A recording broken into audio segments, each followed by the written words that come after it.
డబ్బు, అనారోగ్యం, ఉద్యోగం, వ్యాపారం, అప్పులతో బాధపడుతున్నారా? మీకోసమే లాంచ్ యువర్ ఫ్యూచర్ ప్రోగ్రామ్. నమస్కారం అండి, డాక్టర్ శ్రీ ఆచార్య అనంతకృష్ణ స్వామి గారు. నమస్కారం. సో దానికన్నా ముందు చాలా మంది అడిగేది ఏంటంటే క్లాసెస్ ఎక్కడ స్టార్ట్ అవబోతున్నాయి, డేట్స్ ఏంటి అని అడిగే వాళ్ళు చాలా మంది ఉన్నారు. ఫస్ట్ క్లాస్ వివరాలు చెప్పండి సార్. ఓకేమ్మా, ఇప్పుడు మనకి 2024లో మనకి 29 సెప్టెంబర్ వచ్చి అనంతపురంలో ఉందమ్మా. అలాగే 6 అక్టోబర్ వచ్చి విజయవాడలో ఉంటుంది, 20 అక్టోబర్ వచ్చి హైదరాబాద్లో ఉంటుంది, 27 అక్టోబర్ వచ్చి మనకి బెంగళూరులో ఉంటుంది. ఓకే. అలాగే 3 నవంబర్ వచ్చేసి మనకు వైజాగ్లో ఉంటుంది, 10 నవంబర్ వచ్చి తిరుపతిలో ఉంటుంది, 1 డిసెంబర్ వచ్చి మనకి రాజమండ్రిలో ఉంటుంది. ఈ విధంగా వీలైనంత తొందరగా ఎన్రోల్ చేసుకోండి. క్లాసులు చాలా రష్గా ఉన్నాయి. నమస్కారం అండి, డాక్టర్ శ్రీ ఆచార్య అనంతకృష్ణ స్వామి గారు. నమస్కారమ్మా. సార్, ఇప్పటి వరకు చాలా ఎపిసోడ్స్లో ఆడవాళ్ళ గురించి అంటే నెగిటివ్ ఏదైతే ఉంటుందో ఎలా పోగొట్టుకోవాలి, ఎలా ఓవర్కమ్ చేయాలి మనం మాట్లాడుతూ వచ్చాం. మాటల ఇంపాక్టే ఒక నెగిటివ్ వైబ్ని క్రియేట్ చేస్తూ ఉంటుంది. మీ మాటల్ని బట్టి మీ భర్త వ్యయం కావచ్చు, లేదు అంటే వాళ్ళ అభివృద్ధి కావచ్చు డిపెండ్ అయి ఉంటుందని చెప్పారు. ఎపిసోడ్లో ఏం చెప్పబోతున్నారు? అంటే మనం ఏం చెప్పుకుంటూ వస్తున్నాం అంటే ఇప్పటివరకు అసలు మన సబ్జెక్ట్ ఏంది? డబ్బు కాన్సెప్ట్. ఈ డబ్బు కాన్సెప్ట్లో డబ్బు రావాలన్నప్పుడు నువ్వు ముందు ఎలా తయారు కావాలి, ఎలా అంటే మనం ముందు పాత్ర శుభ్రం చేసుకుంటే దాంట్లో ఏదైనా వేసుకొని తినవచ్చు. అవును. పాత్ర శుభ్రంగా లేదనుకోండి ఏమి తినలేము. కాబట్టి ముందు పాత్ర శుభ్రం చేసుకుంటూ వచ్చాము ఇప్పటివరకు. అలాగే ఇంకా మనం ఏమేమి చేయాలి, ఏమేమి చేస్తే మనము మన జీవితంలో మనం అనుకునే సాధిస్తాము, లేదా డబ్బు వైపు మనం ప్రయాణం చాలా సాఫీగా సాగుతుంది. ఆ విషయంలో నేను కొన్ని విషయాలు చెప్తాను. ఓకే. మనకు కొన్ని నమ్మకాలు ఉంటాయి. ఏం నమ్మకాలు అంటే పిచ్చి నమ్మకాలు, అంటే చాదస్తాలు నమ్మకాలు. ఇవన్నీ ఎలా ఉంటాయంటే మనల్ని దిగజారుస్తాయి, మనల్ని ముందుకు పోనివ్వవు. మనకి అర్థమైందా? అంటే అలాగే కట్టి పెడతాయి. ఇది ఇలాగే చేయాలి, ఇది ఈరోజే చేయాలి, ఇలాంటి కొన్ని నమ్మకాలు ఉంటాయి. ఇప్పుడు మనం ఏం చేస్తామంటే అనుకోకుండా మీ ఆయన మీకు ఒక నగ కొని ఇస్తా అన్నాడు, లేదంటే ఒక షాపింగ్ తీసుకెళ్తా అన్నాడు. అనగానే మీరు ఏమంటారంటే రేపు అష్టం ఉందండి రేపు వద్దు. ఓకే. లేదా రేపు అమావాస్య ఉందండి రేపు వద్దు, మనం తర్వాత రోజు మంచి దశమి ఉంది లేకపోతే ఇంకేదో ఉంది, ఇవన్నీ. ఎప్పుడైనా మీకు ఏమన్నాడు అంటే ఒక నగ కొని ఇస్తాడు, లేదంటే ఒక షాపింగ్ చేయిస్తా అన్నాడు. షాపింగ్ కానీ నగ కానీ ఏదైనా కావచ్చు, అది మీకు సంపద. అది అవును, సంపదని మీ ఇంట్లోకి ఆహ్వానం చేయాలి తప్ప దానికి మీరే అడ్డుకట్టవేయద్దు. అర్థమైందా? ఏదైనా సరే వస్తున్నప్పుడు స్వీకరించే మనస్తత్వం కలిగి ఉండాలని మనం ఇంతకుముందు వీడియోలో చెప్పుకున్నాం. స్వీకరించే మనస్తత్వం నీకు లేదు. ప్రతిదానికి నువ్వు కొచ్చినేయడం కానీ, లేదంటే నీ యొక్క పిచ్చి నమ్మకాలతోని వాటిని అడ్డుకట్ట వేయడం చేయడం వల్ల ఏమవుతుందంటే వచ్చేది కాస్త ఆగిపోతుంది. అర్థమైందా?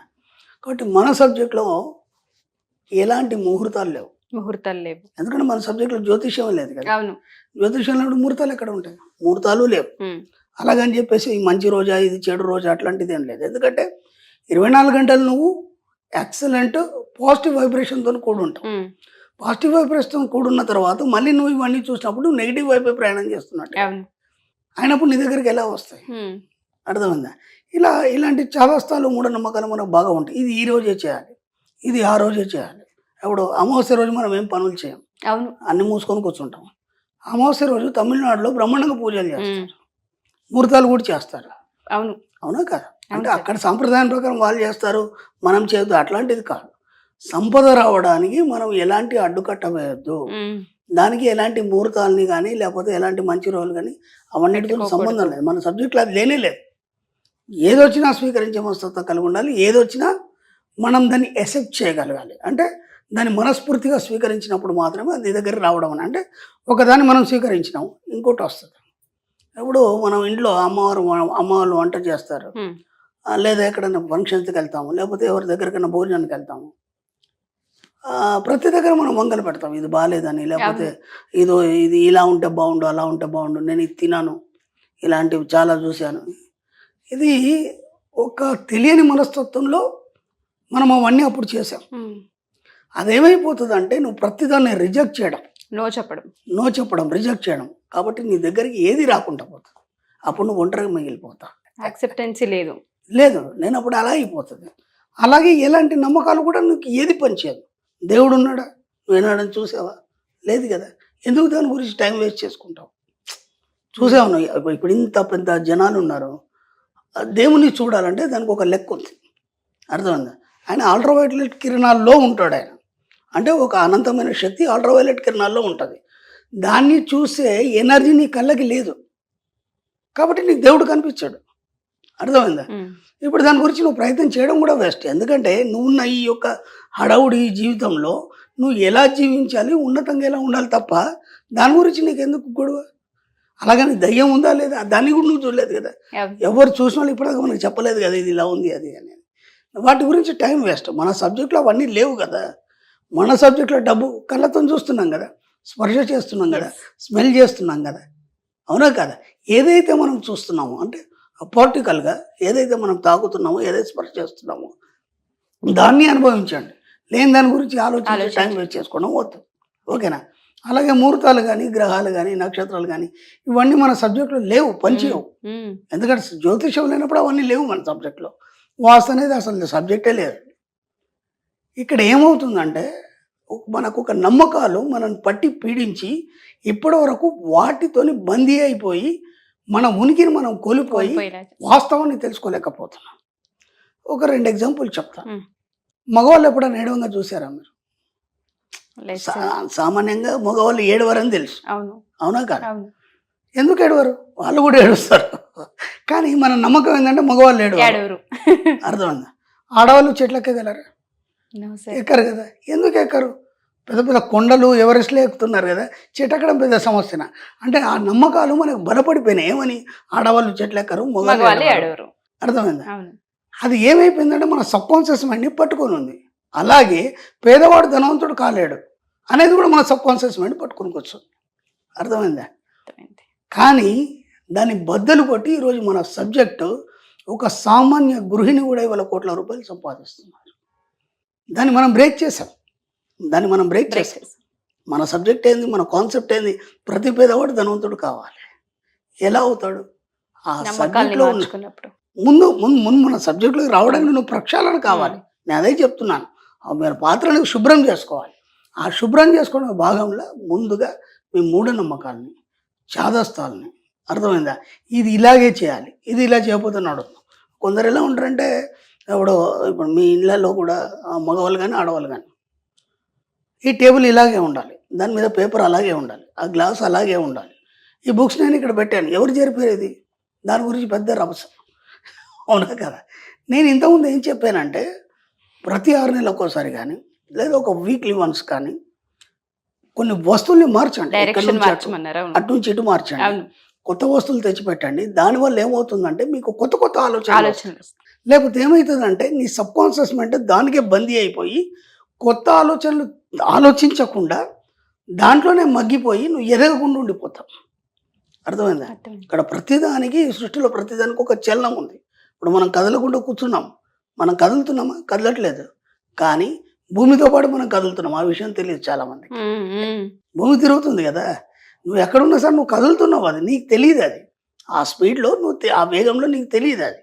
కానీ మనం ఏమనుకుంటున్నాం, నేను స్థిరంగా ఉన్నాను అనుకుంటున్నాం. అంటే ఇక్కడ ఉన్నటువంటి ప్రకృతిలో కానీ విశ్వంలో కానీ ప్రతి వస్తువుకి కదిలే గుణం అనేది ఒకటి ఉంది, సహజ గుణం అది. అర్థమైందా? అన్ని కదిలినప్పుడు నువ్వెందుకు కదలవు? నీ ఆలోచనలు ఎందుకు కదలవు? నువ్వు ఉన్న అట్మాస్ఫియర్ నుంచి నువ్వు ఎందుకు బయటపడవు?